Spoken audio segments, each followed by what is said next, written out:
Duas coisas assustadoras acontecerão antes da segunda vinda do Senhor. A passagem apocalíptica de 2 Tessalonicenses 2 nos revela o que ocorrerá antes da segunda vinda do Senhor. 2 Tessalonicenses 2, 3, 4. Que ninguém vos engane de maneira alguma, pois aquele dia não virá a menos que venha primeiro a apostasia e seja revelado o homem do pecado, o filho da perdição, que se opõe e se exalta acima de tudo o que é chamado Deus, ou é adorado, de modo que ele, como Deus, se assenta no templo de Deus, mostrando-se que é Deus. Esses dois versículos bíblicos nos dizem que antes da vinda do Senhor Jesus, duas coisas precisam acontecer.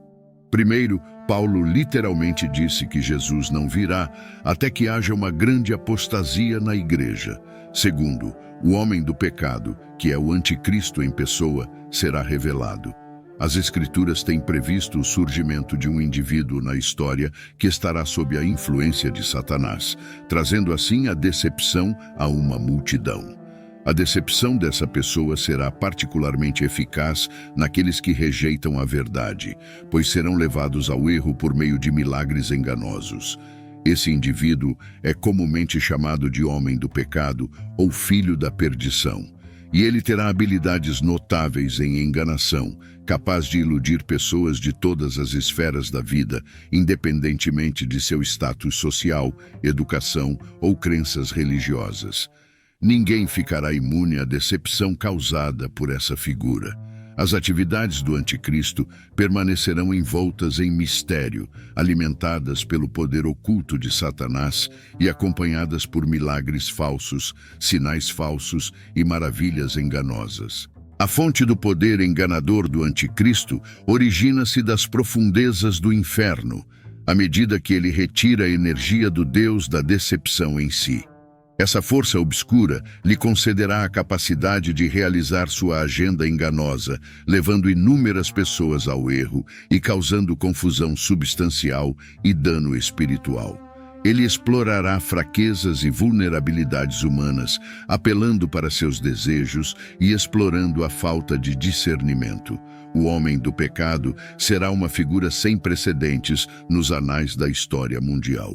Com o tempo, ele se revelará e se elevará acima de tudo que é considerado divino. Ele se posicionar como substituto de Deus na vida das pessoas, tornando-se objeto de adoração. O anseio de Satanás por adoração será cumprido por meio deste homem do pecado, ao enganar a humanidade e se apresentar como seu salvador. Essa figura enganosa fará promessas de paz e alegria no mundo atual, em vez de focar na esperança do céu ou em uma existência futura. Ele persuadirá as pessoas de que possui o que elas precisam no aqui e agora, atraindo-as para sua sociedade, onde serão obrigadas a aceitar sua marca para realizar transações comerciais. Aqui reside uma das muitas distinções entre Jesus e o anticristo.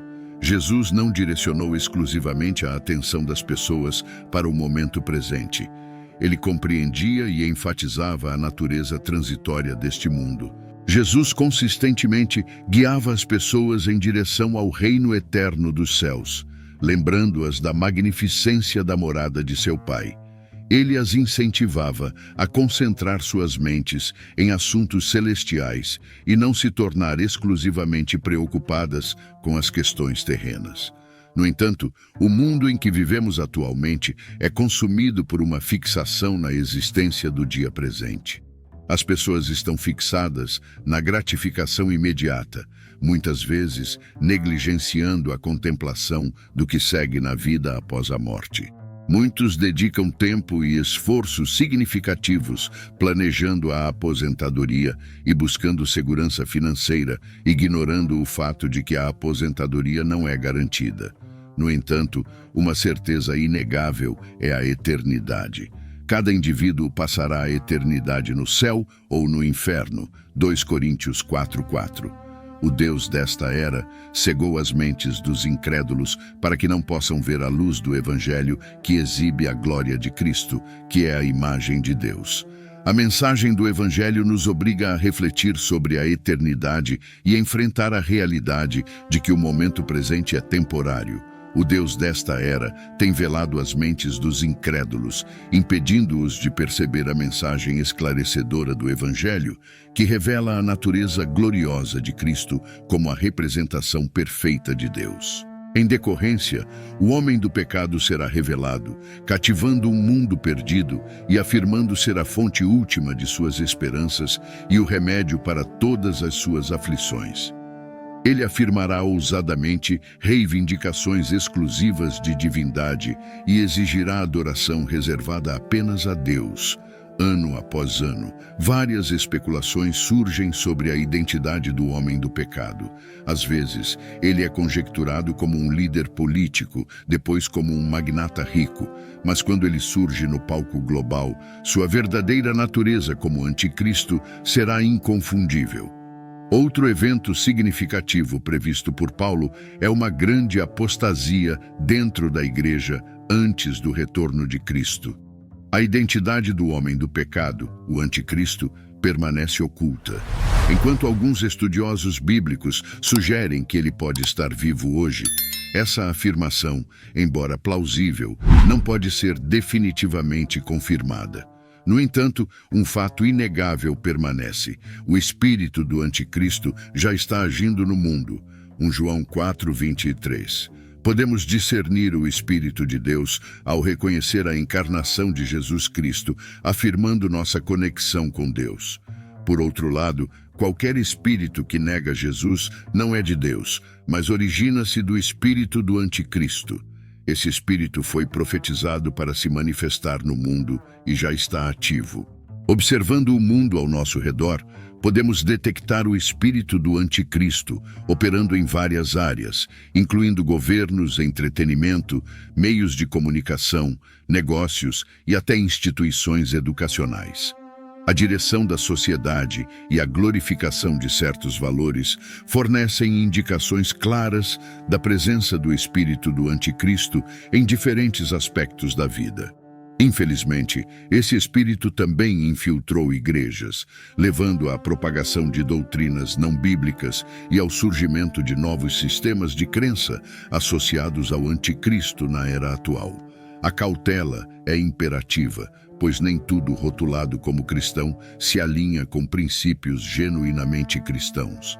É essencial discernir a autenticidade da música cristã, pois nem toda ela reflete verdadeiramente os valores cristãos.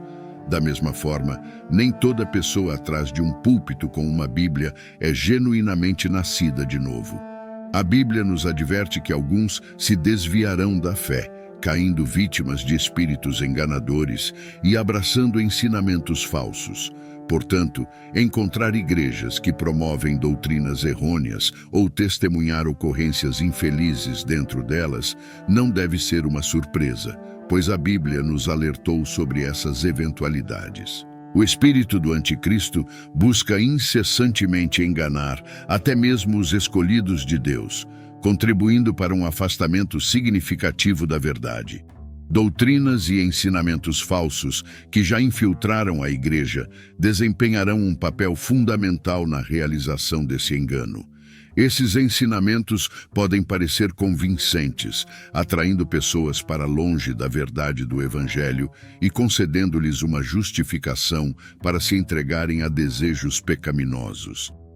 Permitir um estado contínuo de pecado dentro da própria igreja é arriscado. Uma multidão de falsos mestres surgirá, disseminando doutrinas e ensinamentos errôneos. Esses enganadores não necessariamente virão de fora da igreja. Pelo contrário, surgirão de dentro de suas próprias fileiras. É desanimador reconhecer que até mesmo líderes confiáveis podem permitir a influência do espírito do anticristo em seus corações. Um exemplo ilustrativo disso ocorreu há alguns anos, quando um grupo de pregadores dentro da igreja começou a propagar falsos ensinamentos sobre graça, salvação e o reino de Deus. Sua doutrina colocava uma ênfase excessiva na graça de Deus, distorcendo-a em um pretexto para o pecado desenfreado. Eles espalharam a noção de que Deus, em sua graça abundante e compaixão, não se importaria se seus filhos continuassem em um estilo de vida de pecado interminável.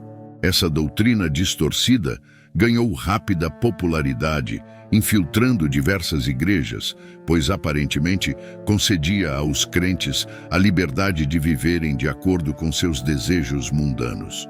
Foi alarmante testemunhar como muitos crentes abraçaram prontamente esse ensinamento enganador e o propagaram para outros. A atração desse ensinamento residia em sua concordância com desejos e preferências individuais. No entanto, deve ser reconhecido como uma doutrina falsa, levando os crentes ao pecado e desviando-os da verdade encontrada na Palavra de Deus. Além disso, a Palavra de Deus, como afirmado em Romanos 6,12, adverte severamente contra o abuso da graça de Deus como uma licença para viver uma vida de pecado. Que diremos então? Permaneceremos no pecado para que a graça aumente? De modo nenhum. Nós, que morremos para o pecado, como viveremos ainda nele?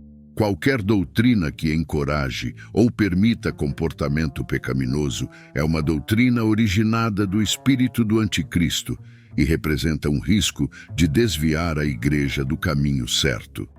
A participação contínua em uma vida de pecado pode resultar em um crente retrocedendo em sua fé.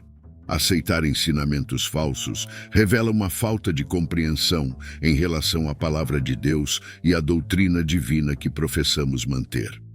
Tais ensinamentos são influenciados pelo espírito do anticristo, visando cumprir as escrituras que proclamam: que não venha primeiro a apostasia e seja revelado o homem do pecado, o filho da perdição, que se opõe e se exalta acima de tudo o que é chamado Deus ou é adorado, de modo que ele, como Deus, se assenta no templo de Deus, mostrando-se que é Deus.